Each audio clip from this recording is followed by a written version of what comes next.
네, 안녕하세요.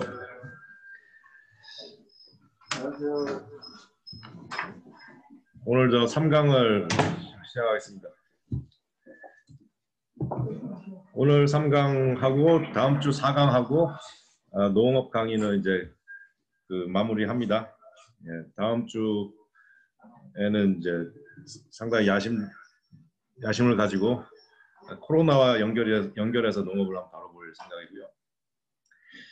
이번 주는 좀 더 가볍게 미생물에 대해서 오늘은 한 1시간 10분 정도 좀 약간 일찍 마치도록 하겠습니다.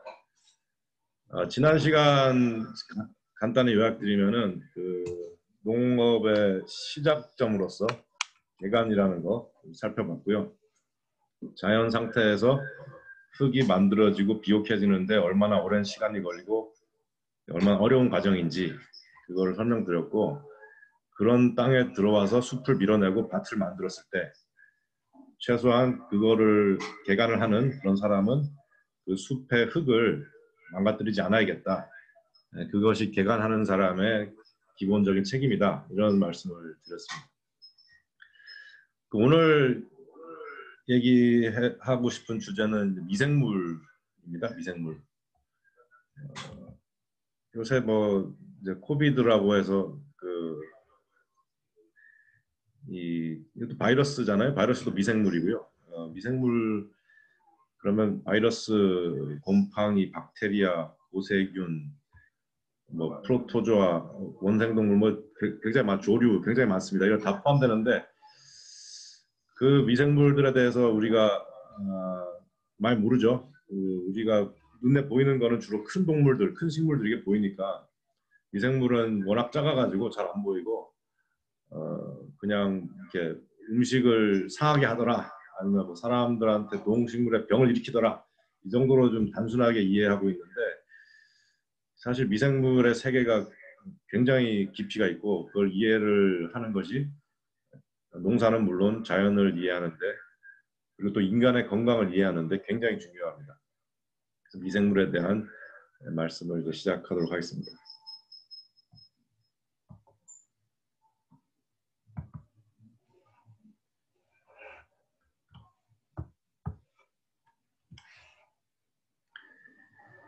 지구가 45억 년쯤 전에 만들어졌다고 해요.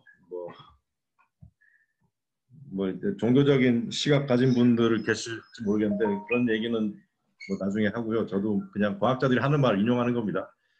지구가 45억 년 전에 만들어졌다고 하고, 그리고 생명체가 바다가 금방 또 다시 만들어지거든요. 그리고 바다가 생기자마자 거의 이제 생명체가 나타납니다. 근데 이게 초기 지구가 대충 이렇게 생겼겠죠. 암석이 모여서 물덩어리로 융합되고 있는 과정. 그러다가 생명체가 한 40억 년 전 정도 아니면 그 이상도 될 수 있는데 그때 나타납니다. 그 최초 생명체는 당연히 미생물이고요. 우리 같은 세포가 여러 개 붙어 있는 생명체들이 아니고 단세포, 아주 작고 하나 낮게 덩어리로 되어 있는 그런 애들이 나타나죠. 대충 이렇게 생겼다고 해요. 이게 처음 나타난 생명체 고세균의 모양이 이렇게 생겼다고 합니다. 이런 게 이제 바다에 둥둥 떠다니면서 생명 활동이 시작이 되죠. 그리고 광합성이라는 게 이제 35억 년 전에 나타납니다. 광합성이 햇빛을 이용해 가지고 유기물, 밥 같은 거죠. 밥, 유기물, 탄수화물, 단백질, 설탕 이런 걸 만들어내고 그 대신 산소를 이제 생산하기 시작하죠. 그러니까 지구에서 산소가 생기는 게 굉장히 큰 역사적 사건이에요. 그전에는 지구 대기에 산소가 없었는데 산소가 굉장히 강력한 유독물질이거든요.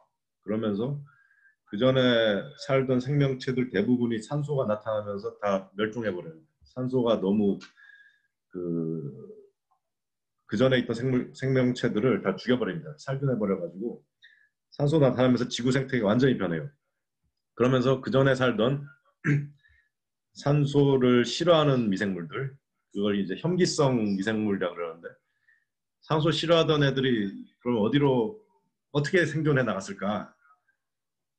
첫째는 산소에 적응하는 방법이 있죠. 그럼 산소에 자기가 견딜 수 있도록 진화를 해가지고 산소에 죽지 않고 산소를 활용하거나 아니면 산소도 활용하고 산소 없이도 살 수 있고 그렇게 양면적인 기능을 가지도록 진화를 하거나 아니면 그 산소 없는 데로 숨어버립니다. 그래서 아주 옛날에 생겨났던 그 최초 미생물들이 아주 깊은 땅속이나 아주 깊은 바닷속 그런 데로 도망쳐가지고 많이 살고 있고 또 한 군데 어디로 도망쳤는지 아세요? 이거 맞추시면 또 제가 한 끼 쏘겠습니다.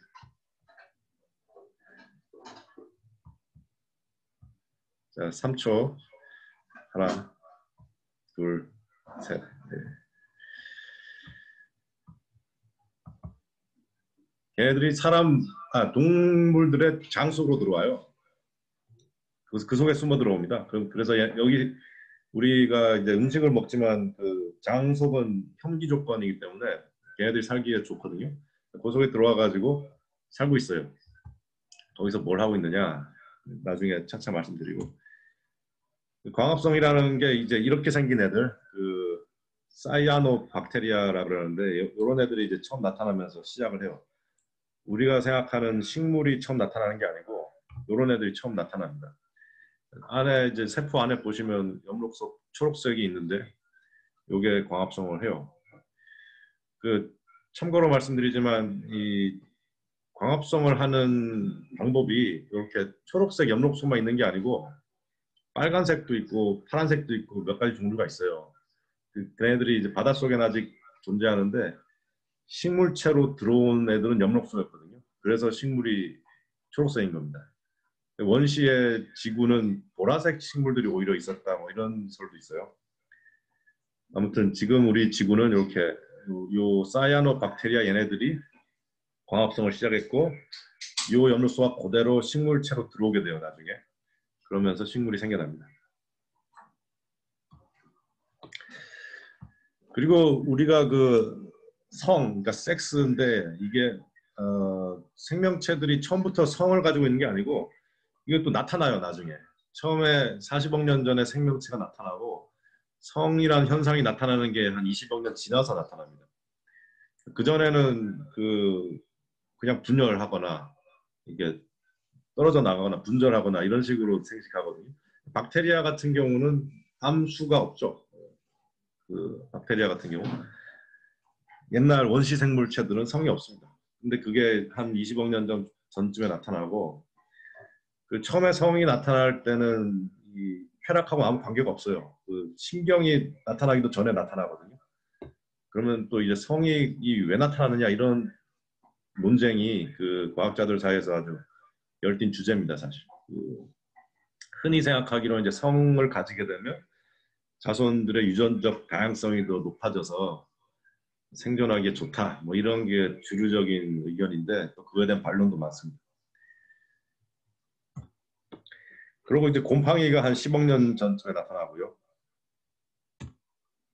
이런 게 곰팡이죠. 이게 무슨 곰팡이인지 아시는 분? 버섯. 무슨 버섯? 이게 운지버섯. 영어로 이제 터키 테일. 그 산에 가면 아주 흔하게 볼 수 있는데 모든 버섯은 곰팡이에요. 모든 버섯은.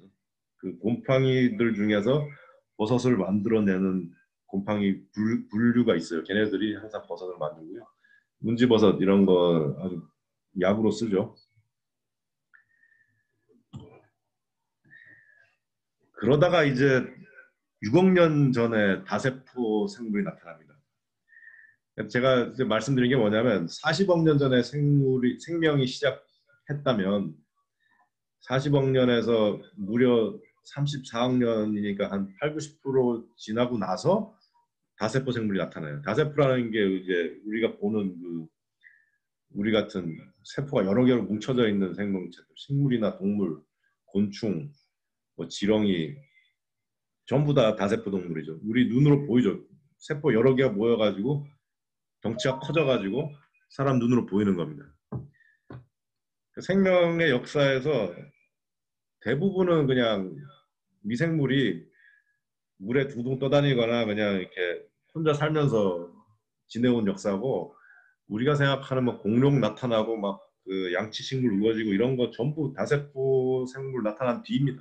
생명 역사에서 굉장히 짧은 순간이고요. 이거는 그 말은 곧 뭐냐면 미생물이야말로 생명체들의 조상이고 왕이라는 거죠. 다세포 생물이라는 것이 굉장히 특수한 현상이다, 이 말씀을 드리는 거고,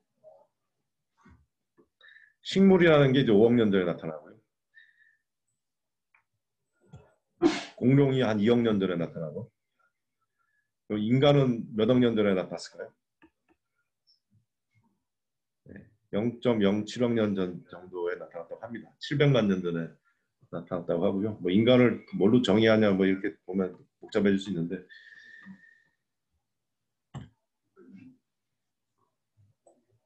자, 식물을 보면 뿌리가 있는데, 우리가 그 흔히 생각하기로 그 식물이 흙에 뿌리 내려서 살아간다 이렇게 생각하는데요.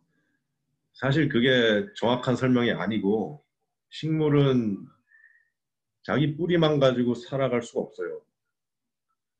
그 식물이 살아가기 위해서 반드시 필요한 미생물이 뭔지 아세요? 그 뿌리가, 식물의 뿌리가 뿌리만으로 이루어진 게 아니고 반드시 곰팡이랑 같이 붙어 있어요. 지난 시간에 지의류라고 그 설명을 드렸잖아요. 그 조류랑 곰팡이가 붙어가지고 서로 공생하고 있는 그 생명체. 그때 조류가 광합성을 하니까 유기물을 만든단 말이에요. 그러면 이게 유기물이라는 게 에너지를 주는 밥입니다. 밥, 탄수화물. 이런 게 곰팡이한테 가고, 곰팡이는 이제 조류한테 뭘 또 반대급부로 제공을 해야 되잖아요. 그때 곰팡이가 제공하는 게, 첫째는 이제 보호막을 제공해주고, 그 다음에 그 미네랄을 줍니다. 무기물. 돌을 녹여가지고 양분을 뽑아내서 조류한테 준다, 이 말씀을 저번 시간에 드렸는데요. 대충 이렇게 생겼죠. 그 식물은 유기물을 동물에게 먹이고, 동물은 무기물을 식물에게 먹이고. 이거 보시면 사실 자연 생태계 모든 게 거의 설명이 되거든요. 예를 들어 우리가 뭐 풀이 있다 그러면 소가 풀을 먹죠. 자, 풀은 유기물이죠. 그러면 소가 유기물 먹죠. 배설을 하죠. 그럼 배설물이 100% 무기물은 아니에요. 여러 가지 유기물이 섞여 있는데, 배설물에서 무기물이 나오면서 다시 식물한테 영향을 줘요. 식물은 그걸 먹고 다시 유기물을 동물한테 주고, 동물은 무기물을 식물한테 주고. 이 구조로 이루어져 있어요, 자연이. 예를 들어 뭐 사자가 그 얼룩말을 먹었다. 그럼 얼룩말도 어차피 식물을 먹었단 말이에요. 그러면 식물에서 유기물이 동물한테 가서 동물의 배설물과 사체, 분해되는 물질, 그 전부 식물을 먹이는 과정. 이게 자연계고, 여기서 이제 식물 쪽에 조류 넣고 동물 쪽에 곰팡이 넣고 하면은 지유류가 되고, 식물 쪽에 뭐 아까 말씀드린 뭐 풀, 동물 쪽에 코끼리 이렇게 넣어도 되고, 아니면 이제 여기다가 그 식물에다가 식물을 넣고 동물에다 곰팡이를 넣을 수가 있어요. 그러면 그게 바로 이겁니다. 이거 식물과 마이코라이자.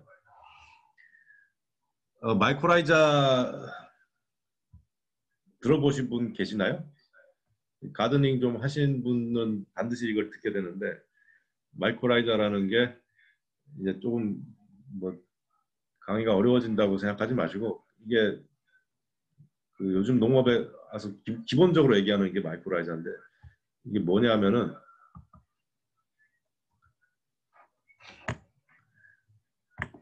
식물의 그 뿌리가 절대로 혼자 뿌리가 땅 속을 들어가지 않아요. 식물의 뿌리가 땅을 뻗을 때 그 뿌리랑 반드시 곰팡이가 붙어서 들어가는데요. 곰팡이가 식물의 뿌리 역할을 해줘요. 그래가지고 뿌리 면적을 수십 배, 수백 배로 늘려주는 겁니다, 곰팡이가. 이건 또 무슨 소리냐면 이 식물 자체가 처음에 어쨌든 뭐 바다에서 이렇게 육지로 올라왔다고 할 때 걔네들이 혼자서 절대로 살아남을 수 없는 환경이란 말이에요. 물도 없고 이 땅 위에서 바위 위에서. 그때 곰팡이랑 서로 손을 잡으면서 땅에서 퍼지기 시작하거든요.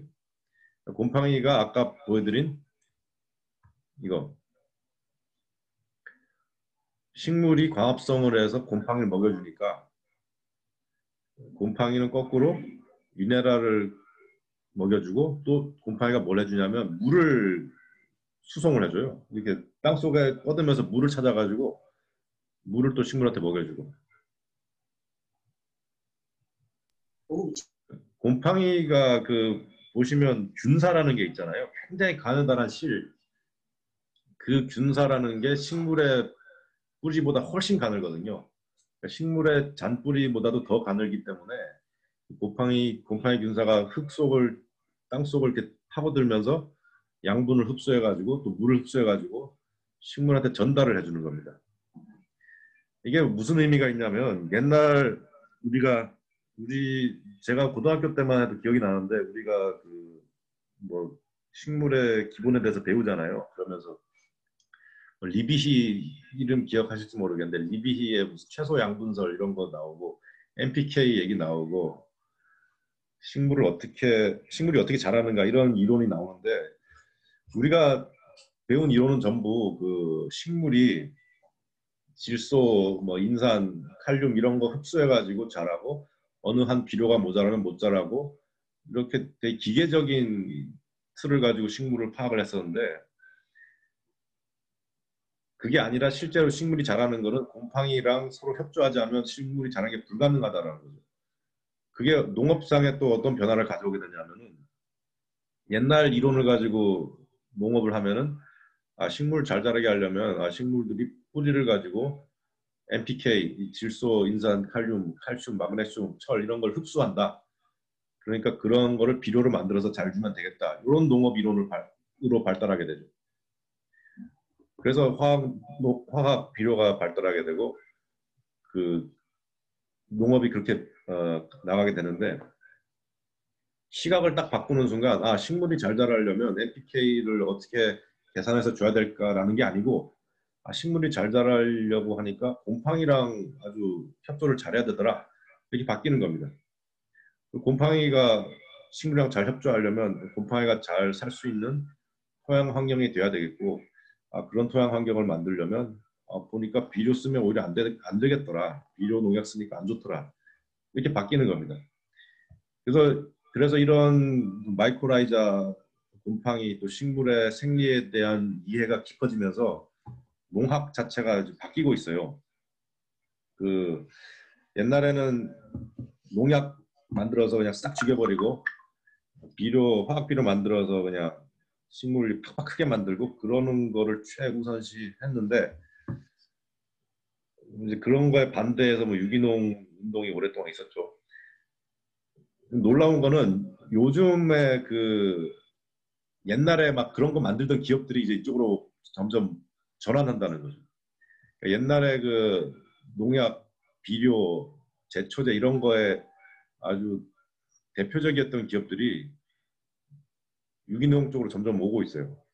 그래서 이런 곰팡이 쪽, 그 질소를 고정하는 박테리아 쪽 이런 거 연구하면서 이제 야 이게 농업이라는 게 농약 뿌리고 비료 뿌리고 그러면 안 돼라는 말을 올해 옛날에 그 농약 기업들이 하고 있는 상황이라는 거죠. 뭐 그 사람들이 뭐 이렇게 자연을 사랑하고 좋은 사람들이라서 그런 건 아니고 이제 그쪽에 새로운 돈 벌 기회가 보이니까 전환하는 거죠.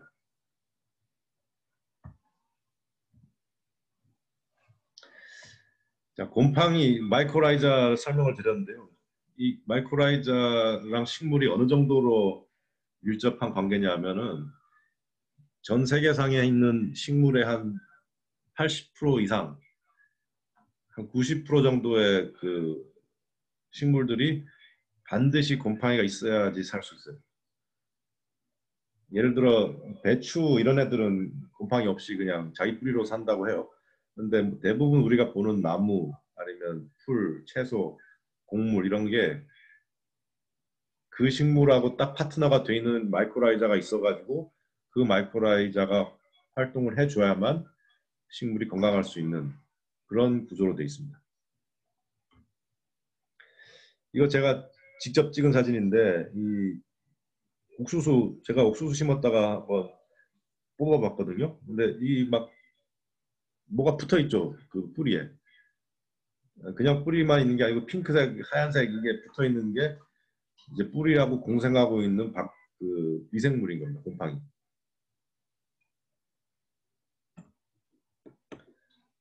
그리고 보시면 왼쪽에 이렇게 뿔처럼 쭉 길게 생긴 이게 뿌리인데 옆으로 막 털이 나와 있잖아요. 그 털이 전부 곰팡이에요.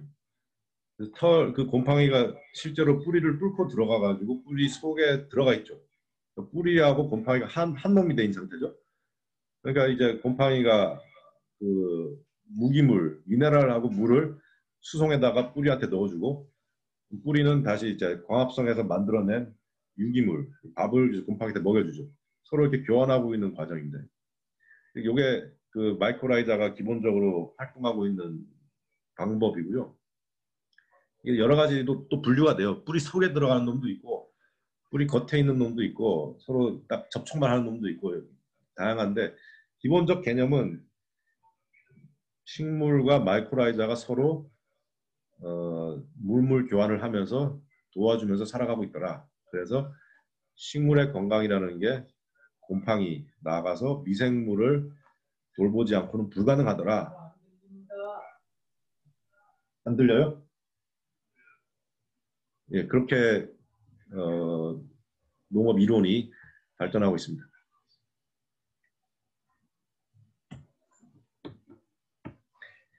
미생물 얘기를 이제 좀 확대해가지고 사람한테 적용해보죠. 사람 몸에 있는 세포의 숫자 이거는 뭐 아무도 모르실 거라고 생각하고 밥 한 끼 내는 것도 안 하겠습니다. 사람 몸에 있는 세포의 숫자는 30조 정도 돼요. 30 trillion.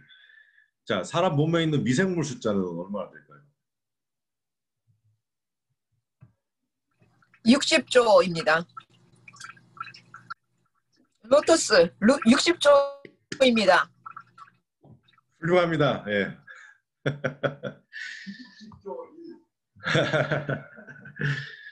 아, 이게요, 대략 40조에서 300조까지 왔다 갔다 해요. 그래서 과학자들이 일치하지 않아요. 60조도 그 정답에 들어가는 말씀이 맞고요.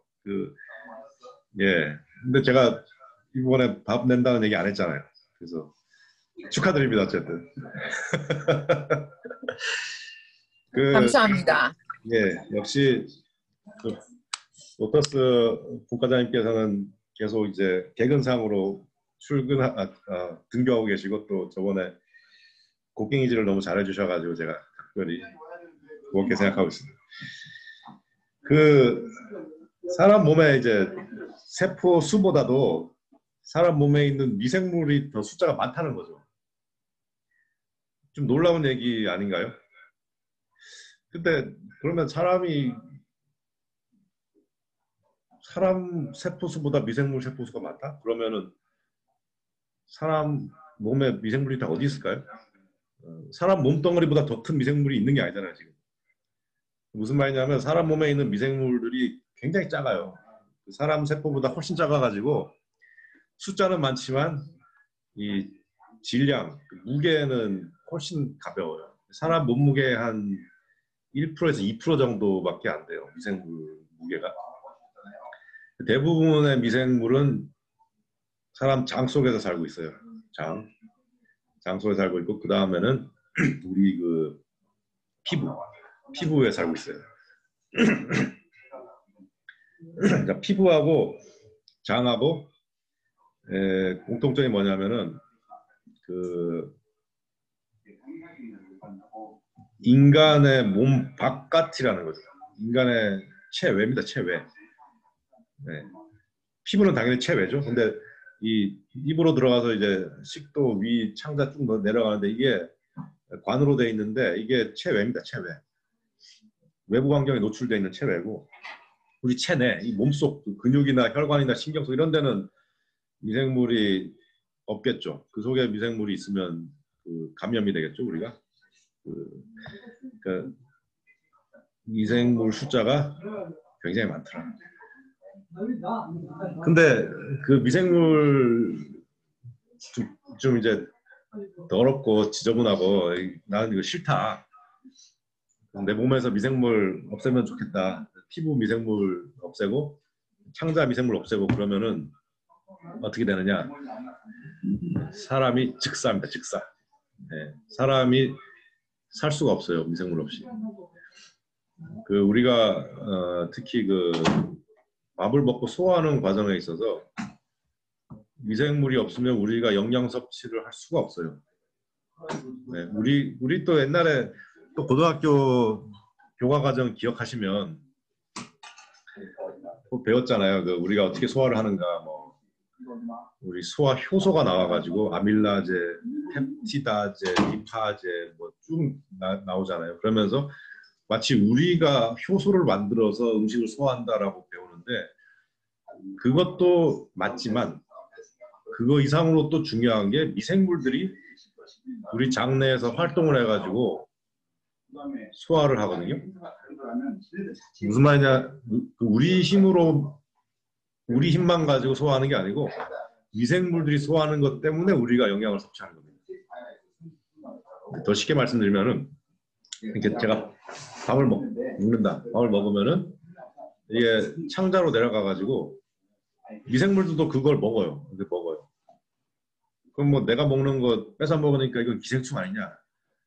기생충하고는 좀 다르죠. 왜냐하면 미생물들은 이걸 먹고 미생물들의 대사해서 나오는 산물, 미생물들의 똥, 오줌 막 걔네들이 막 장 속에서 똥오줌을 쌀 거 아니에요. 사실 그게 발효입니다. 발효. 우리가 그거를 이제 흡수하는 거죠. 네. 미생물의 똥을 먹고 사는 겁니다. 그게 사실 생태계가 그렇게 만들어져 있는 구조고요. 그 미생물 싫다고 없애버린다. 그러면 우리 소화 못하고 바로 죽어요. 영양 활동을 못합니다. 그리고 이게 인간만이 아니고 모든 동물 다 전부 다 창자 속에 있는 미생물 때문에 살아가고 있고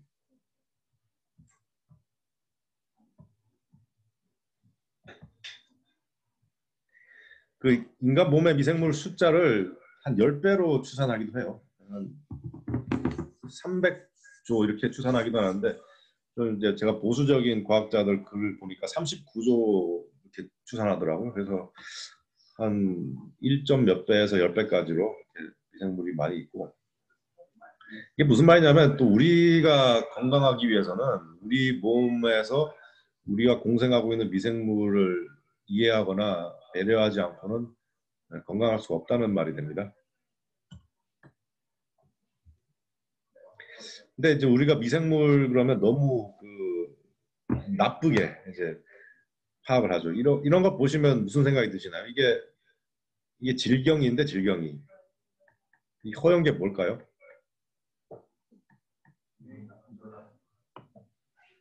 이게 그 곰팡이가 핀 거예요. 질경이에. 그 질경이가 병이 걸린 거죠, 한마디로. 병 걸린 건데 그럼 이게 이 곰팡이는 나쁜 곰팡이인가요, 그럼? 네?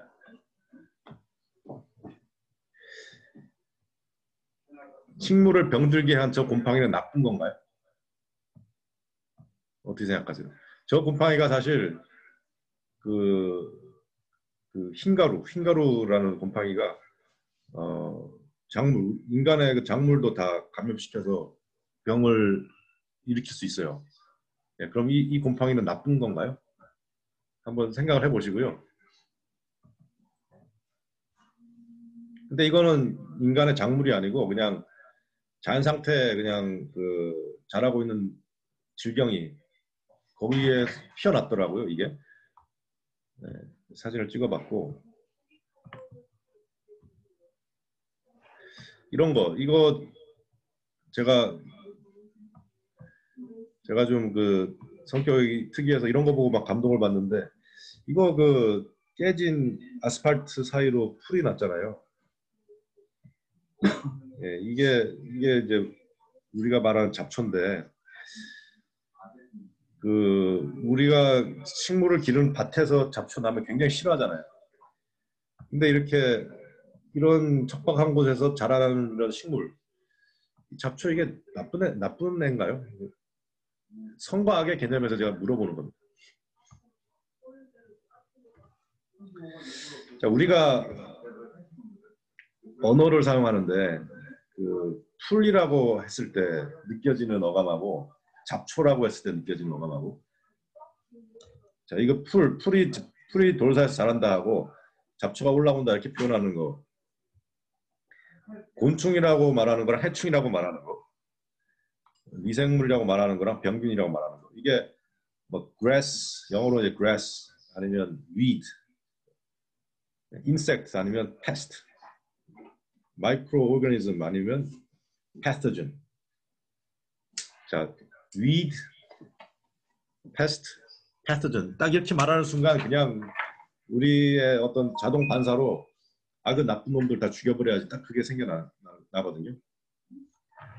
근데 제가 드리고 싶은 말씀은 이 좋고 나쁘다는 거 이런 거 가지고 나쁘다고 하는 거 자연 상태에 그 식물을 분해해 가지고 다시 흙으로 돌리고 있잖아요. 곰팡이 가지고 이런 거 가지고 나쁘다고 하는 거 이 좋다 나쁘다 이거 이게 심각한 좀 우리의 장애가 된다는 거죠. 자연을 올바로 인식하는 장애가 될 수 있다.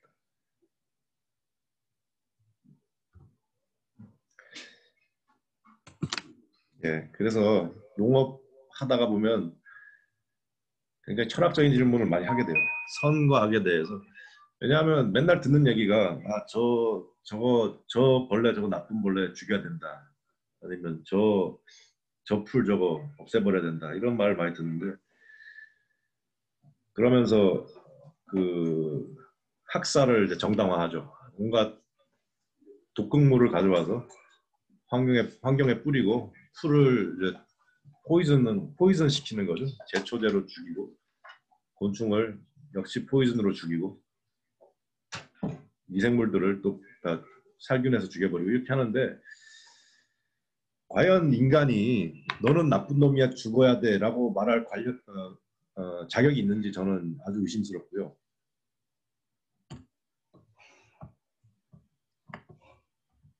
오히려 더 진실에 가까운 건 이거라고 생각합니다.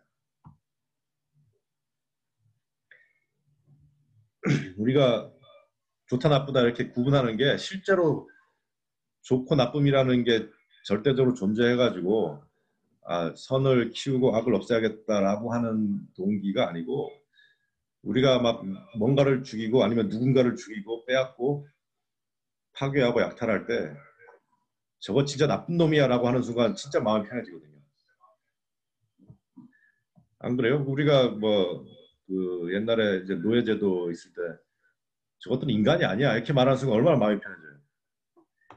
똑같습니다. 우리가 그 자연을 대하면서 똑같이 귀중한 생명체인데 저건 나쁜 놈이야 죽어야 돼라고 말하면서 농약을 개발하고 독극물을 뿌리는 행위를 하면서 나는 선의 편에서 좋은 일을 하고 있어 이렇게 하고 있는 거거든요.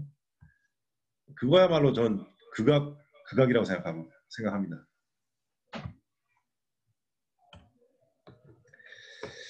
자, 선악이라는 구분이 얼마나 그 위험하고 잘못되는지 제가 설명을 드릴게요. 아까 사람 몸에 있는 그 창자 속의 미생물 얘기를 드렸는데 예를 들어 그 사람 몸에 40조의 미생물이 있다고 했을 때 자, 40조의 미생물을 딱 줄 세워가지고 너는 좋은 놈, 너는 나쁜 놈, 너는 좋은 놈, 너는 나쁜 놈. 아, 너는 중립적이야. 너는 뭐 좋지도 나쁘지도 않아. 이렇게 좋다, 나쁘다, 중립적이다. 선과 악, 중립. 이렇게 세 가지로 구분이 된다고 생각하시나요? 그래가지고 이제 결국 결론적으로 우리 피부에 있는 모든 미생물하고 우리 창자에 있는 모든 미생물을 다 파악을 했어요. 그래가지고 소위 말하는 유해균, 나쁜 애들, 병균 다 죽여버린다고 했을 때 그러한 미생물 생태계상에 충격이 왔을 때 인간이 살아남을 거라고 생각하시나요? 정말로 그 나쁜 애들은 정말 나쁘기만 해가지고 사라져 주는 것만이 최선일까요? 그거는 어불성설이죠. 우리 몸속에 있는 미생물을 좋다 나쁘다 구분하는 것부터가 너무나도 어려운 문제고 요거 나쁘다라고 판단했을 때 나쁜 애들 다 죽여버린다. 가능하지도 않지만 뭐 다 죽여버린다고 했을 때 그 사람 몸이 건강해질 거라고 절대 생각 안 합니다. 왜냐하면 우리가 말하는 좋은 놈, 나쁜 놈, 중립적인 놈들이 다 얽혀가지고 하나의 공생관계, 하나의 그 생태계를 이루면서 기능을 하는 것이지 그 일부를 제거해버리고 수술해서 도려내듯이 제거해버리고 농약 쳐가지고 이것만 죽여야지 하고 접근하듯이 사람 몸의 건강을 접근할 수 없다는 거예요. 왜 제가 이 대변 이걸 계속 띄워넣냐면은 FMT라는 시술법이 있어요. 그 Fecal Matter Transplant라고 해서 이게 뭐 제 주장도 아니고 검색해 보시면 알겠지만은 거의 기적의 치료법이라는 말을 듣고 있는 요법입니다. 짐작하시겠지만 건강한 사람의 대변을 병든 사람의 창자에다 넣어주는 거예요. 대변 자체를 넣기도 하고 대변을 이제 물로 해서 넣기도 하고 주사하기도 하고 하던데 이거를 했을 때 그 온갖 안 고쳐지던 질병, 뭐 크롬 질병인가 뭔가 뭐 온갖 환자들이 막 다 치유가 되기 시작해요. 그래서 미러클 큐어라는 걸로 검색하시는 게 나와요. 미러클 큐어라는 이름이 붙게 되거든요. 그럼 이제 제가 드리고 싶은 말씀이 그럼 그 건강한 사람의 변이라고 해가지고 유해균이 없는 건 아닐 거 아니에요. 근데 건강한 사람의 변에서 우리가 유해균을 다 죽여버리고 좋은 애들만 뽑아서 넣은 게 아니잖아요. 그냥 통째로 넣는단 말이에요. 통째로. 그렇게 했을 때 치료 효과가 있는 것이지 그 변 중에서 이제 유익균들만 뽑아가지고 넣어준다는 개념이 아니잖아요. 굉장히 중요한 개념이에요. 이게 농사에 그대로 적용되는 개념입니다. 저 보여드릴게요.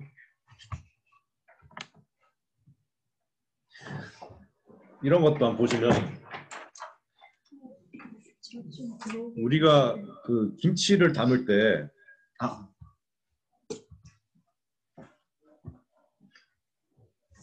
김치를 담을 때 좋은 균, 나쁜 균 구분해서 담지 않잖아요. 그냥 김치 통째로 소금에 절여가지고 담는데 배추에 붙어있던 그 총체적인 미생물 전체가 발효되기 시작하면서 김치가 만들어지죠. 좋은 놈, 나쁜 놈 구분하지 않는단 말이에요. 근데 시판 요구르트 이런 거는 드셔보시면 그 딱 라벨을 보시면은 그 락토 바실루스 뭐뭐뭐 해가지고 한 개나 두 개 정도의 박테리아가 딱 적혀 있어요. 이거는 총체적인 복합적인 미생물이 아니고 공장에서 뽑아낸 미생물이거든요. 이거를 가지고 발효를 하잖아요. 해보시면 알겠지만 우유를 넣고 다시 발효시켜 우유 넣고 다시 발효시키면 두 번 하면 맛 변질되고 세 번 하면 못 먹습니다. 맛이 너무 변질돼가지고. 다시 무슨 말씀을 드린 거냐면은 이 인간이 좋은 놈이다라고 뽑아내가지고 만들어낸 그 미생물들이 사실 자연 생태계에서 생존력이 형편없이 약하다는 거죠. 왜냐하면 복합적 생태계 속에서 뽑아내버렸기 때문에 기능을 하지 못하는 겁니다. 근데 우리는 이게 이제 몸에 좋다고 먹죠. 프로바이오틱이라고 하면서 팔아요. 누룩과 코지 이런 것도 코지가 뭔지 모르실 것 같은데 누룩은 아시죠? 우리의 전통 발효 식품인데 막걸리 만드는 데 쓰죠. 코지라는 건 일본 애들이 만든 또 계량 누룩이거든요. 근데 이거는 또 뭐냐면 전통적인 누룩에 그 수십만 가지의 다양한 곰팡이, 박테리아, 뭐 별의별 균들이 다 있을 거 아니에요. 그 중에서 요 놈이 막걸리 만드는데 효과적이더라. 딱 하나를 뽑아내요. 그 아스페르질루스 오리자이라는 애를 뽑아냅니다. 그래가지고 그걸 가지고 딱 배양해가지고 풀이란 걸 만들어요. 그러니까 미생물이 수십만 가지였던 것이 이제 미생물 딱 한 개가 되는 거죠.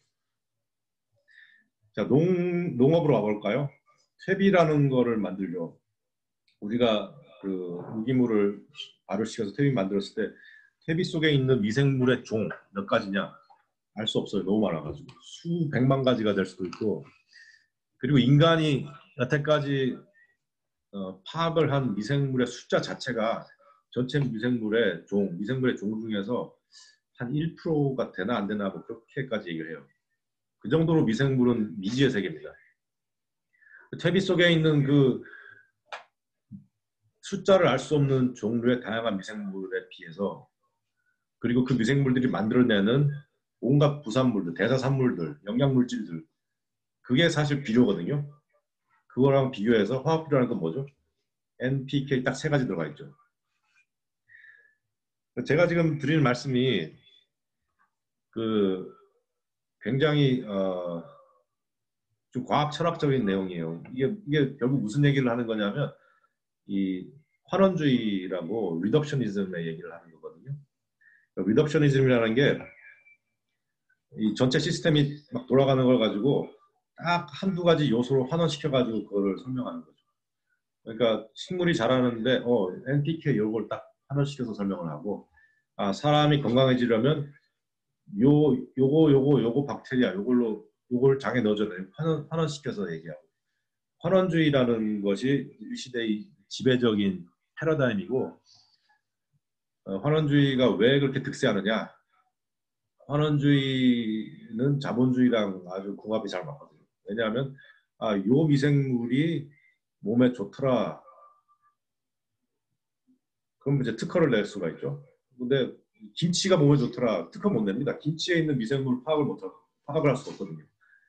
그럼 이제 이런 거죠. 김치에 있는 미생물 중에 요걸 뽑아내가지고 요게 요런 효과가 있으니까 몸에 좋더라. 특허 내죠. 그러면 이제 상업화가 가능하죠.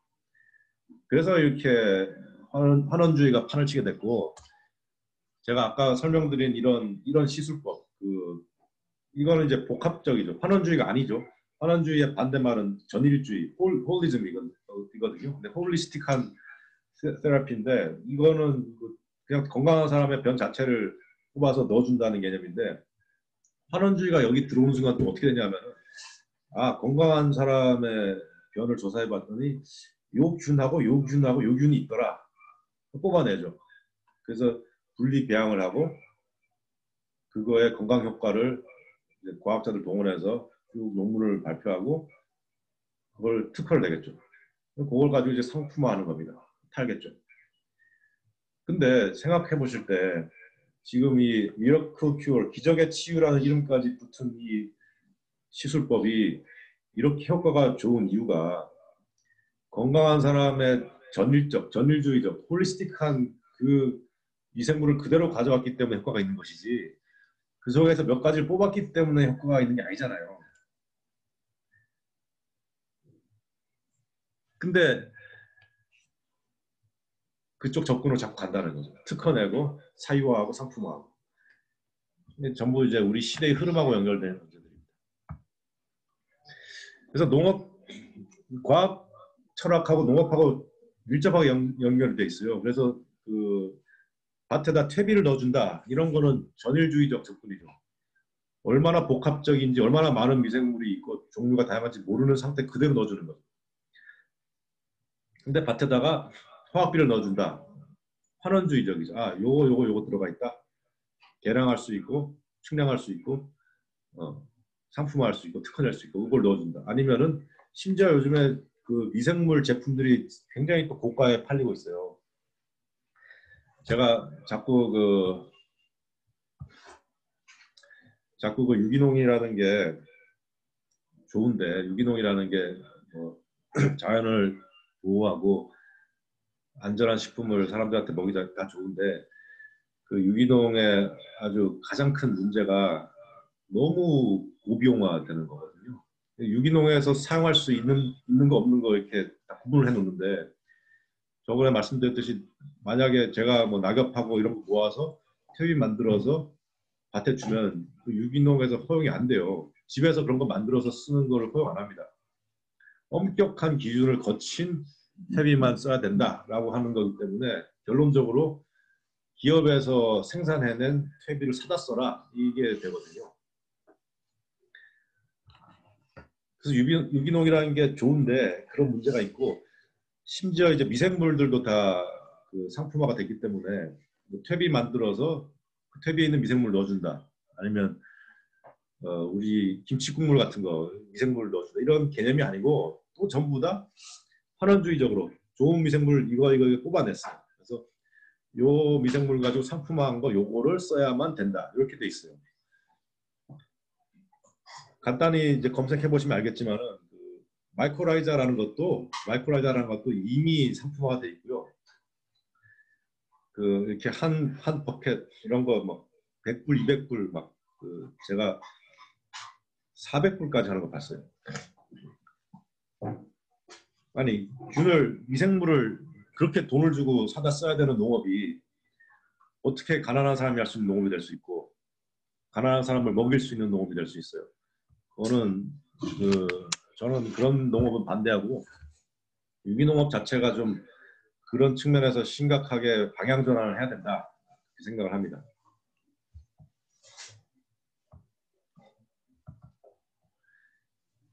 그래서 환원주의적 농업이 아니라 전율주의적 그 단일 원소를 볼 게 아니라 전체 생태계를 보는 농업 그런 걸 지향하자 이 말씀이고요. 발효라는 걸 간단히 말씀을 드리겠는데요. 그 미생물이 먹고 싸고 하는 활동이 전부 발효입니다. 발효. 그러니까 우리가 김치 만들면 배추나 뭐 무나 이런 게 맛이 점점 시큼하게 변해가잖아요. 그게 전부 미생물이 탄수화물을 먹고 배설하고 한 결과가 생겨나는 맛이죠. 그러니까 주로 유산균이 활동한다. 그러면 유산균은 먹이를 먹고 유산을 배설하죠. 산성이란 말이에요. 그래서 시큼한 맛이 납니다.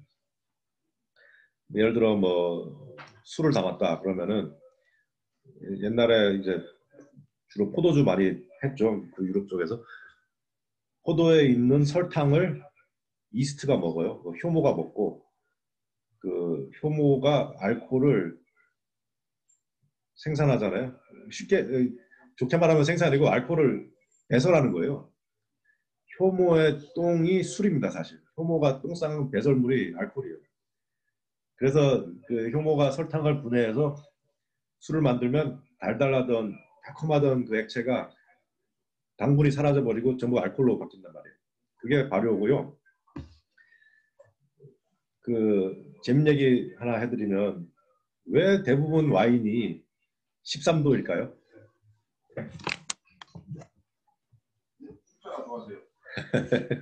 와인이 대부분 13도잖아요. 15도, 20도짜리 와인 없죠? 있어요? 뭐 20도짜리 와인 있을 수 있어요. 무슨 말이냐면은 되게 13도에서 멈추는 이유가 뭐냐면 이렇게 설탕을 효모가 막 먹고 너무 먹을 게 많아서 좋아하면서 막 먹고 막 분열하고 계속 먹고 막 계속 똥을 싼단 말이에요. 쉽게 말하면 알코올을 계속 배설하면서 알코올 농도가 막 높아져요. 그러다가 알코올 농도가 한 13도쯤 되면은 이스트들이 더 이상 활동을 못해요. 왜냐? 너무 알코올이 강해서. 네, 우리가 흔히 하는 말로 똥똥이 올라와서 더 이상 살 수가 없다. 네. 그래서 13도예요. 근데 예를 들어 20도 알코올이 있다. 이건 무슨 뜻이냐? 20도까지는 내성을 가진 효모의 종자인 거죠. 종이 다른 거죠. 근데 쉽게 20도, 30도, 40도 이렇게 올라가려면 효모 이스트 활동으로는 불가능하고 이제 증류하는 거죠. 알코올을 따로 뽑아내는 거죠. 그거는 전혀 발효 과정은 아니고요. 설탕이 술이 되는 거, 요거는 발효입니다. 술이 식초가 되는 거, 요건 발효입니다.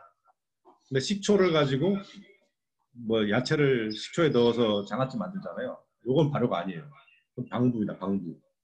왜냐하면 식초 자체가 모든 미생물 활동을 딱 멈춰버리기 때문에 썩 상하지가 않는 거죠. 상하지가 않는 방부를 만들어낸 거지. 거기서 발효 진행 안 돼요. 그러니까 식초 속에 뭐 담았다가 먹어보면 나중에 먹어보면 시큼한 맛은 있지만 맛이 똑같아요. 변질된 게 없습니다. 그 발효작용이 일어난 게 없습니다.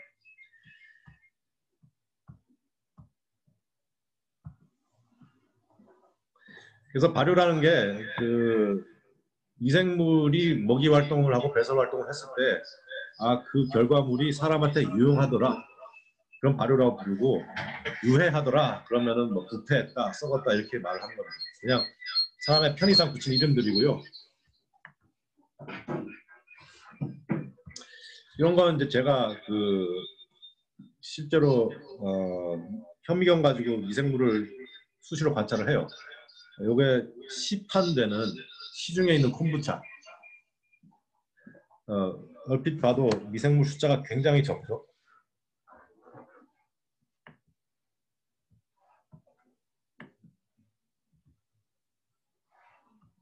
네, 요거는 제가 직접 만든 콤부차. 미생물이 훨씬 더 활발하죠.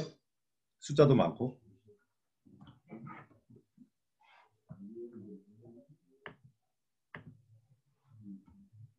예, 이게 제가 블루베리로 만든 콤부차입니다. 위에 이게 이렇게 막처럼 떠 있는 게 스코비라고 그 Symbiotic Association of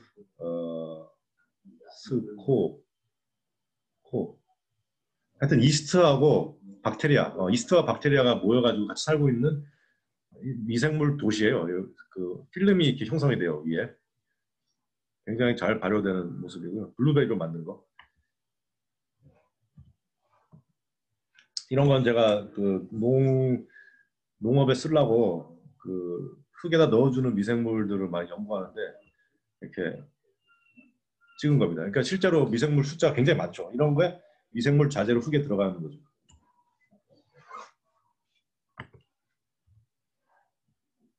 이런 거. 사실 현미경 가지고는 그 미생물 파악하기 굉장히 어려워요. 미생물이 너무 작고 현미경에서 보이는 걸로는 이게 무슨 종이다 파악하는 게 굉장히 어렵습니다. 근데 많이 보다 보니까 대략은 감이 오는 게 이렇게 동글동글한 애들은 이제 효모가 주로 많고 길쭉길쭉한 애들은 주로 유산균이 많고 그래요. 그 이상으로 파악하는 건 진짜 좀 어려워요. 전자현미경도 나오고 그러죠. 그래서 접근법 이렇게 했는데 그 토착대 수입. 우리가 예를 들어 제가 그 포코에서 농사를 짓는다. 포트코키트람에 지금 농장이 있는데 그때 그 포트코키트람에 있는 농장의 그 흙에다가 내가 미생물을 넣어주고 싶다라고 했을 때 그 미생물을 포코라는 토착 환경 속에서 수백만 년 살아왔던 미생물을 넣어주자라고 하는 개념입니다. 반대되는 개념은 뭐냐? 포코라는 곳에서 농사짓던 뭐 한국에서 농사짓던 뭐 미국에서 농사짓던 흙에다가 요 미생물을 수입해다 넣자. 요게 반대 개념이 되겠죠. 자, 그 다음 개념은 야생과 양산인데요. 내가 흙에다가 미생물을 좀 넣어가지고 토지를 개선시켜야겠다라고 했을 때 야생에 있는 미생물들을 채취해 와서 넣느냐 아니면 미생물들을 공장에서 생산해가지고 넣느냐 이 접근법이 또 차이가 있겠죠. 자, 세 번째가 복합적이냐 선별적이냐 이게 그 아까 말씀드린 전일주의와 환원주의가 되겠죠. 내가 미생물을 흙에 넣는데 수백만 가지 내가 종이 얼마나 있는지도 모를 만큼 다양하고 복합적인 미생물을 넣어줄 것이냐 아니면 좋다라고 해서 특허도 나고 상품화도 돼 있는 두세 가지의 미생물을 넣어줄 것이냐. 이게 그 차이가 나는 접근법이죠. 이게 농업에서도 굉장히 중요하고 사실 식품, 뭐 사람의 건강, 의료 이쪽에도 굉장히 중요한 그 틀이 됩니다. 이 틀을 가지고 파악을 했을 때 선명하게 대비되는 두 가지 틀이고 그래서 저는 당연히 이제 모든 농사도 그렇고 건강도 그렇고 식품도 그렇고 의료도 그렇고 제약도 그렇고 토착 야생 복합으로 가자라는 쪽에 주장을 하는 사람입니다. 이게 또 사회적으로 어떤 의미가 생기냐면은 토착 야생 복합 미생물을 쓴다고 했을 때는 전부 다 야산에 숲에 뭐 강가에 다 널려 있기 때문에 공짜로 갖다 쓸 수가 있어요. 자기가 그냥 직접 배양해서 쓸 수 있고. 그러면 돈 없는 사람도 누구나 할 수 있는 농사가 되죠. 비용이 확 낮아집니다. 근데 미생물을 수입 미생물, 공장에서 만들어낸 미생물, 선별을 해가지고 특허를 받아서 상품화된 미생물 이런 걸 쓴다고 하면은 당연히 농사가 비용이 올라가죠. 그래서 그냥 두 가지 패러다임의 차이가 있다 정도가 아니라 어느 패러다임을 선택하느냐는 것은 농업의 비용 문제하고 직결이 되고 그것은 곧 농민이 가난해지느냐 부유해지느냐 소비자가 그 저렴한 가격에 좋은 식품을 먹을 수 있느냐 아니면 꼭 비싼 돈을 줘야만 유기농을 먹을 수 있느냐 이런 문제랑 연결됩니다.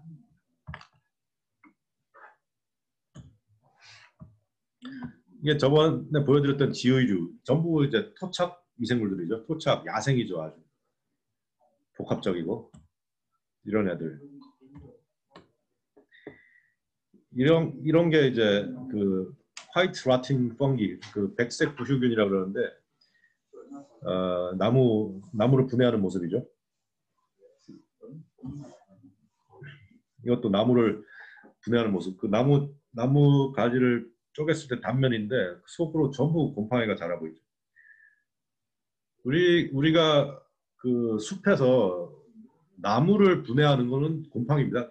곰팡이. 박테리아가 아니고 그 나무의 목재 성분, 아주 단단한 그 리그닌, 셀룰로스 이런 거를 분해하는 거는 곰팡이가 해요. 그래서 느타리 버섯이건 표고버섯이건 배양을 할 때 그 통나무에다가 배양을 하잖아요. 버섯은 곰팡이고 곰팡이가 나무를 먹이로 삼습니다.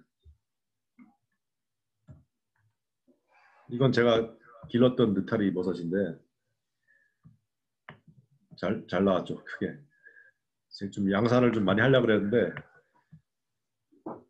버섯 재배의 최고의 적이 뭔지 이때 제가 깨달았습니다. 버섯을 키운다. 제일 어려운 게 뭔지 아세요? 제가 버섯이 버섯이 나오기 시작했네. 잘 됐다 해가지고 수확해야지 하고 좀 이따 가보니까 전부 다 슬러그가 먹어치웠습니다. 슬러그가 엄청 좋아해요. 다 먹어버립니다 이거.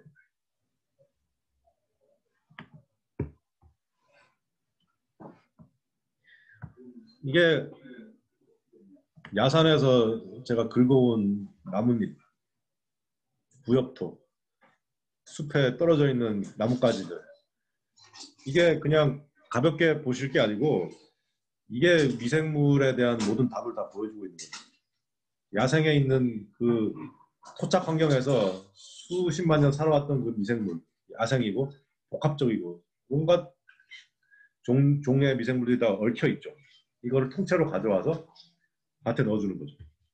이렇게 하면은 미생물이 해결되는데 왜 이렇게 비싼 걸 사와가지고 그 토착적이지도 않고 외국에서 진화해온 미생물을 공장에서 선별해서 뽑아다가 양산해서 특허낸 그 상품을 왜 꼭 써야 되냐 이거죠. 물론 이제 상품화 자체가 다 나쁜 건 아닌데 효과가 좋은 그런 미생물들은 사다 쓸 수도 있죠. 쓸 수도 있는데 그런 거 했을 때 항상 제가 주의하면 좋겠다. 이게 농업의 고비용화 그리고 농민이 그런 자재에 예속되는 거. 더 이상 그런 자재 없이 농사 지을 수 없게 되는 거. 화학비료 사다 쓰지 않고 농사 지을 수 없게 되는 거. 이런 걸 주의해야 되고 또 한 가지 주의해야 될 게 토착 환경에서의 생태계를 자꾸 개선시켜야지 외래 종을 갖고 와가지고 개선시킨다는 것 자체가 아주 위험할 수 있다. 이거를 이제 말씀드리고 싶습니다. 이런 것도 이제 전부 낙엽하고 그 블랙베리 다 이렇게 낫으로 베어와가지고 전부 다 흙에다 넣어주는 거죠. 전부 다 이제 흙으로 동화되고 토착 미생물들이 이거 먹으면서 증식하고 얘네들을 유기물을 분해해서 또 무기물로 만들죠. 말씀드렸지만 유기물이 무기물이 되면 그건 이제 식물의 먹이가 되죠. 흙이 비옥해지는 과정입니다. 이건 전부 이제 마분인데 마분도 그 생각해 보세요. 말 속에 창자, 말의 창자 속에 있는 미생물 전부 토착, 야생, 복합 미생물이거든요. 걔네들이 말이 먹은 풀을 다 분해해가지고 이렇게 마분을 생산하잖아요. 최고의 거름이죠. 그리고 이거 다 공짜예요. 전부 공짜입니다. 사업 필요가 없고 말농장은 말똥 치우니까 좋고 농민은 거름 생기니까 좋고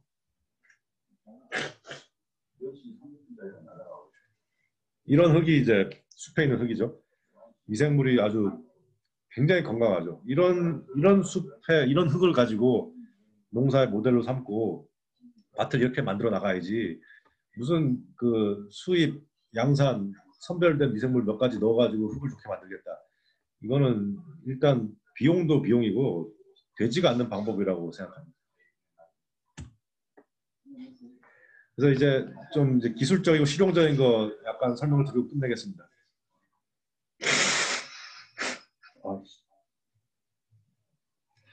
네, 앞으로 코풀트는 뮤트하는 거죠.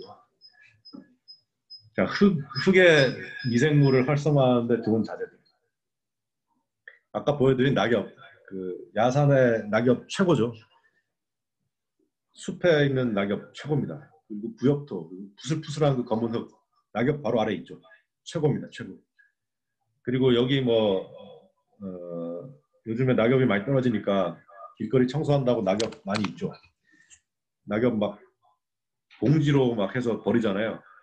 그거 갖다가 그냥 밭에다 넣어주세요. 최고입니다. 아주 좋아요. 나무가 만들어낸 그 잎, 거기에는 굉장히 좋은 미네랄들이 많이 들어있어요. 낙엽을 버리지 마시고 꼭 갖다가 밭에 넣어주셔라. 낙엽 좋고 퇴비 당연히 좋고요. 퇴비, 콤포스트 이거 설명드리려면 또 한 2시간을 해야 되는데 퇴비만 가지고 또 그렇게 할 수가 있어요. 중요한 개념이고 퇴비에 대해서 이제 시간이 없으니까 설명 못 드리지만 퇴비 아시죠? 콤포스트 이거 아주 좋습니다. 한 개 넣어주시면 좋고 아까 보여드린 것처럼 초식 동물의 똥오줌, 그 마분이나 뭐 우분, 축분 이런 게 좋습니다. 육식 동물은 나쁜 건 아닌데 육식 동물은 너무 그 질소질이 많아요. 단백질이 높아가지고 냄새가 너무 날 수가 있고 또 기생충이 있을 수가 있고 그런 위험이 좀 있는데 뭐 장기간 발효시키면 그런 문제들은 다 사라지니까 괜찮아요. 장기간 6개월 이상 이렇게 발효시킬 거면 괜찮고 단기간 이제 기분도 좀 꺼림칙하다 그러면 초식동물 위주로 그 배설물을 활용하시면 됩니다. 그리고 작물 잔사. 지난 시간에 어느 분이 마늘 길렀다가 잔사 다 버렸다 그러셨는데 작물의 잔사는 반드시 그 작물이 나온 흙으로 돌려주시면 됩니다. 여기서 내가 뭐 감자를 길렀다. 그러면 감자를 사람이 먹잖아요. 감자 줄기하고 잎은 안 쓰니까 버리잖아요. 근데 그거를 밭에서 제거해가지고 딴 데 갖다 버리지 마시고 그 밭에 다시 넣어주셔야 돼요. 만약에 그걸 제거하시겠다 그러면 제거하셔가지고 별도 공간에서 퇴비 만든 다음에 다시 갖고 오세요. 그래야 되지. 안 그러면 기본적인 양분의 순환이 깨집니다. 그 흙에서 나온 물질이 그 흙으로 안 돌아가고 유실되죠. 그렇죠? 그러니까 잔사는 반드시 돌아가야 되고 그럼 감자 자체도 돌아가야 되지 않냐? 100% 맞는 말씀이죠. 돌아가야 되죠. 현실적으로 돌아가지가 않죠. 왜냐하면 우리가 살아가고 있는 이 사회 디자인이 모든 사람의 배설물은 강물과 바다로 흘러가게 만들어 놨거든요. 저는 이거 굉장히 잘못된 시스템을 생각하는데 어쨌든 현 시스템에서는 쉽지가 않습니다. 자, 그리고 막걸리나 김치 국물도 좋아요. 그 물에다 희석하셔가지고 김치 같은 경우는 짜니까 짠 거를 흙에 넣으시면 안 좋거든요. 한 10배에서 100배 이렇게 희석해가지고 흙에다 넣어주시면 흙이 굉장히 좋아집니다. 그 막걸리, 김치 전부 유산균, 효모 아주 많이 있는데 그 흙에 아주 좋은 미생물들입니다. 그렇게 하시면 되고 그리고 김치에 또 뭐가 있냐면은 천일염으로 우리가 김치를 담잖아요. 정제염 쓰지 마시고 천일염. 천일염 바다에서 나온 소금은 80 몇 가지 미네랄이 다 들어가 있어요. 굉장히 미네랄이 풍부한 좋은 미네랄 자재입니다. 그러니까 그 천일염으로 담은 김치 가지고 발효됐을 때 그 국물을 이제 희석해서 흙에다 넣어주는 것도 좋다. 뭐 이거 때문에 김치를 버리라는 말씀은 아니고, 예를 들어 김치 드시고 좀 남았다 그러면 이제 국물 같은 거 다 안 마신다. 그럴 때 쓰실 수 있는 방법이고요. 간단하게 실용적으로 할 수 있는 방법 몇 가지 소개시켜드렸고, 근데 사실은 흙에 있는 미생물을 활성화시킨다는 개념이 사실 인위적이고 좀 우스운 개념이에요. 왜냐하면 자연 생태계가 건강하게 돌아가면 그 속에 있는 흙은 자연스럽게 건강한 미생물들이 넘쳐나게 됩니다. 더 쉽게 말씀드리면 밑에 썼지만 제가 그래서 부연을 했는데, 풀이 잘 자라고 있고 거기 동식물이 와가지고 양분의 순환이 이루어지고 있고 하면 저절로 미생물도 아주 활성화되고 좋은 상태로 갑니다. 근데 굉장히 흙이 안 좋고 그 빨리 갈 필요가 있다. 이럴 때 이제 미생물을 별도로 넣어줄 수 있죠. 그럴 때 들어오는 겁니다. 근데 굉장히 농사를 잘 짓고 있고 흙이 완벽한 상태에 있는 농부는 이런 미생물 자재가 필요가 없어요. 왜냐하면 이미 그 밭에서 다 이루어지고 있기 때문에. 이런 게 이제 라마, 초식동물 분변이고, 이거 토끼똥, 두엄, 돼지 축분, 이게 마분. 예, 좋은 흙은 이렇게 만들어져 있고, 예, 물과 공기가 4분의 1씩, 절반이 물과 공기로 되어 있습니다. 그리고 마지막에 5%의 유기물, 요게 열쇠입니다. 열쇠, 핵심. 요게 없으면 흙은 만들어지지 않는다. 제가 계속 강조드렸지만 흙이 생명을 길러내고 흙이 생명을 만들지만 마찬가지로 생명이 흙을 만들어낸다. 생명이 흙을 만들어낸다 했을 때 바로 이 5% 유기물, 여기 들어있는 생명이 흙을 만들어냅니다. 그리고 우리가 하고 있는 그 농업이 흙의 미생물들을 다 죽이고 있다. 심경, 기계로 깊이 가는 거, 그리고 무거운 트랙터로 암밀, 흙을 컴팩션, 흙을 누르는 거, 화학비료 쓰고 농약, 제초제, 항생제 전부 다 흙의 미생물을 죽이는 것들이고요. 항생제는 이제 동물이 먹고 배설물에 항생제가 섞여 있는 거 얘기하는 거고, 그리고 풀을 제거하고 흙을 일광에 노출시킨 자체가 미생물을 다 죽이게 돼요. 이런 거 아주 미생물을 파괴하는 농사법이고, 네, 이런 거 이제 제가 그 마분하고 숯을 섞어서 발효시키거든요. 근데 하얀색이 전부 균사가 일어나는 겁니다. 지금 그 숯 속으로 균사가 막 파고 들어가요. 숯이 또 이거 가지고 그 한 학기 할 수 있는 중요하고 재밌는 주제인데, 숯이 아주 흙에 중요한 역할을 합니다. 제가 그래서 그 퇴비 만들거나 마분을 발효시키거나 할 때 항상 숯을 섞어서 이렇게 흙에다 넣어줍니다. 예, 마지막인데요. 그래서 우리가 미생물을 바라볼 때 너무 막 좋다 나쁘다, 더럽다 깨끗하다, 요거는 죽어도 된다, 요거는 살려야 된다, 이런 식으로 바라보지 않았으면 좋겠다, 이런 말씀을 드리고, 사실 우리가 지금 그 너무 위생적이라서 문제지, 온갖 그 위생 산업이 발달하잖아요. 뭐 손에다가 뭘 해서 살균하자, 뭐 가글을 해서 어떻게 미생물 죽이자, 뭐 이 치약은 어떻게 균을 죽인다고 하더라, 뭐 온갖 그 멸균, 살균으로 흘러가는데, 당연히 그런 게 필요한 분야들이 있죠. 뭐 수술실 같은데 당연히 그게 필요하고 필요한 부분들이 있고, 뭐 코비드가 걱정된다 그럼 그런 걸 해야 되는 건 맞죠. 근데 너무 그쪽으로 경도돼 가지고 미생물 자체를 막 그 분리시켜서 죄악시하고 막 죽여도 된다라고 바라보는 그 눈은 좀 고칠 필요가 있다 생각을 하고요. 그 사실은 이게 굉장한 그 상업 논리에 놀아나는 걸 수도 있어요. 그 위생 산업에서 만들어낸 제품들을 팔고 싶으니까, 농약 산업이 자기들 제품 팔고 싶으니까 얘들 나쁘고 죽여야 된다라고 하는 세뇌를 자꾸 우리한테 시키는 거죠.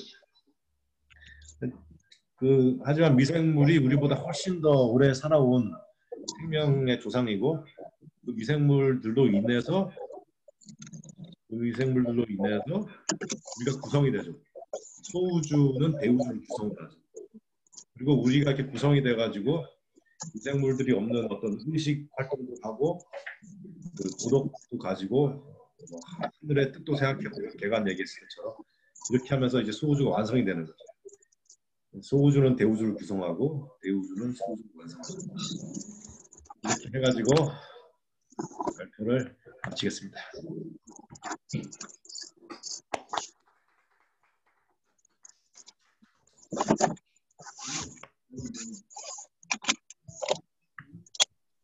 박수 치기 전에 반드시 언뮤트하고 박수를 치셔야 됩니다.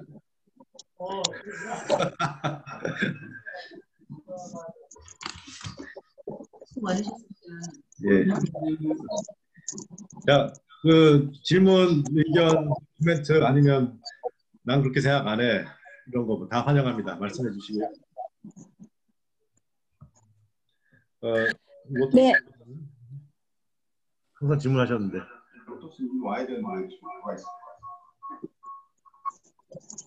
저 질문 있어요. 예, 말씀하세요. 네, 얼굴은 안 나오지만요. 일하느라고. 예. 네. 그러면은 아까 발효에 대해서 말씀하셨는데요. 예. 발효는 그러면 포도가 제일 잘 되나요? 예. 효모를 만들 때. 표고? 효모를 만들 때. 예. 발효 효모를 만들 때 포도가 제일 잘 발효가 된다고 하셨나요? 예. 제가 중간에 들어와서 잘 못 들었어요. 예, 예, 예. 포도가 제일 잘 발효가 된다고요? 예.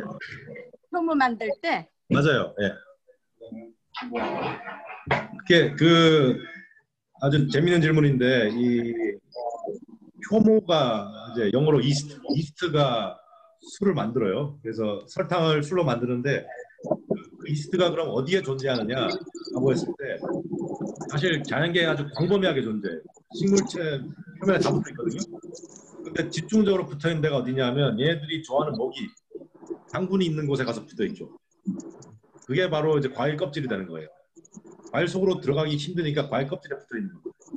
포도가 대표적인 과일이에요.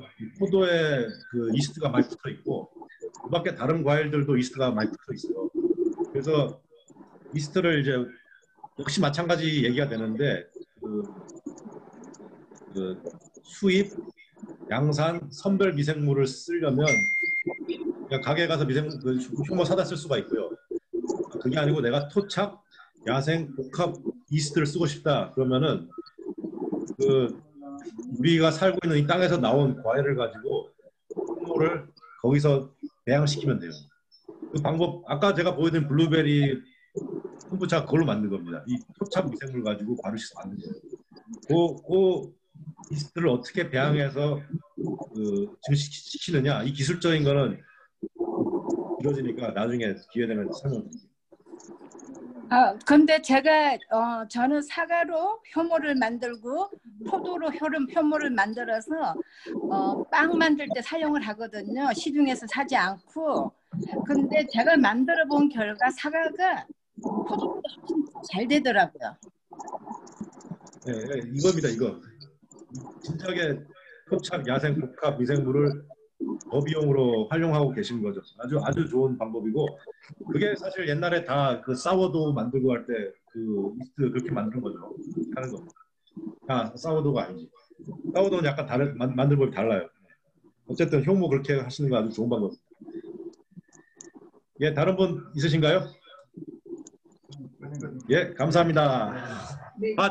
다음 시간 마지막 4강이 마지막이고 다음 시간은 영어로 합니다. 영어로. 그래서 제 그 외국 친구들 많이 불러서 공부해보니까 좀 소개하고 감사합니다. 네, 수고 많으셨습니다. 네, 수고하셨습니다.